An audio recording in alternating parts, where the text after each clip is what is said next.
بسم اللہ الرحمن الرحیم۔ السلام علیکم اسٹوڈنٹس، آج ہم پڑھیں گے اردو کی تیسری کتاب کی کہانی حسین وادی ہمسفر۔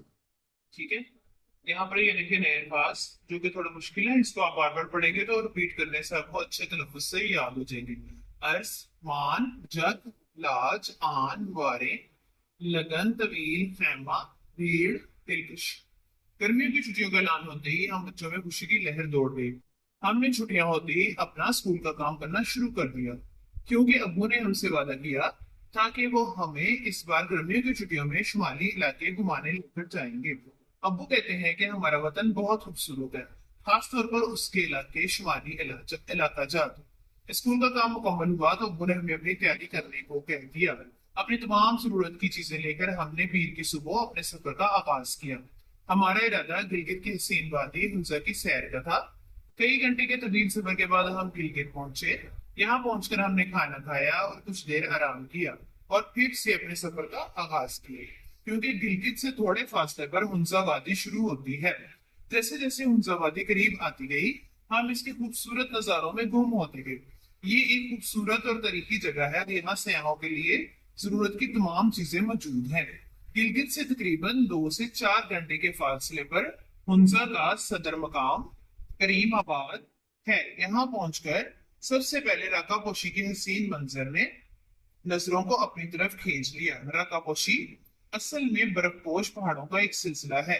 یہاں کچھ جگہوں پر ہر قسم کے لذیذ کھانوں اور رات گزارنے کے لیے ہوٹل موجود ہے، لیکن بھیڑ زیادہ ہونے کی وجہ سے ہمیں ہوٹل میں کمرہ نہ مل سکا، تو ہم نے خیمہ لگا کر اپنے رہنے کا بندوبست کیا۔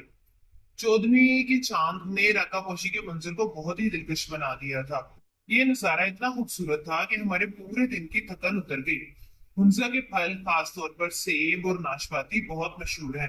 یہاں سیب کے باغات بہت زیادہ ہیں جو کہ سفر کو اور بھی حسین بنا دیتے ہیں۔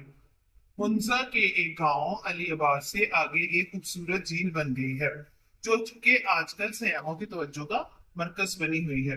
ہم اس جھیل پر گئے۔ اس جھیل کا نام عطا آباد جھیل ہے۔ یہ جھیل بہت ہی خوبصورت ہے۔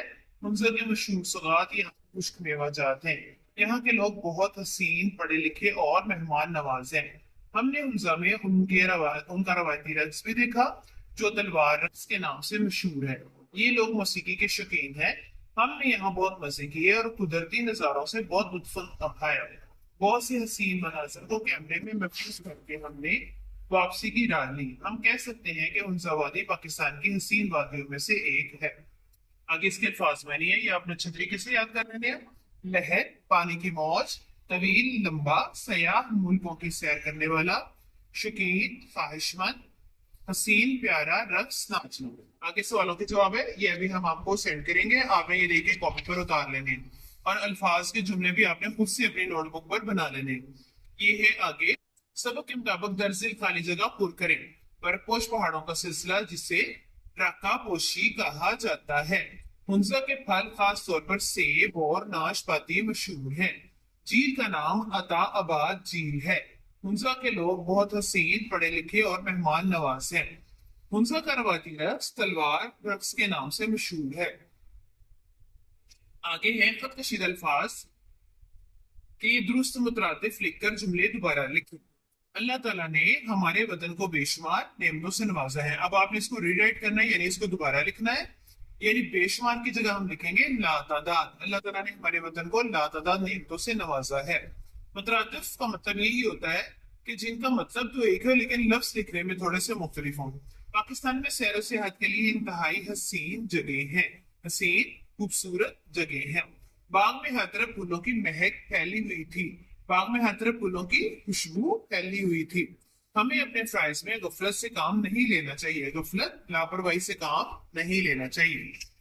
وادی مری کا خوبصورت منظر نظارہ دیکھنے والوں پر ایک سحر طاری کر دیتا ہے۔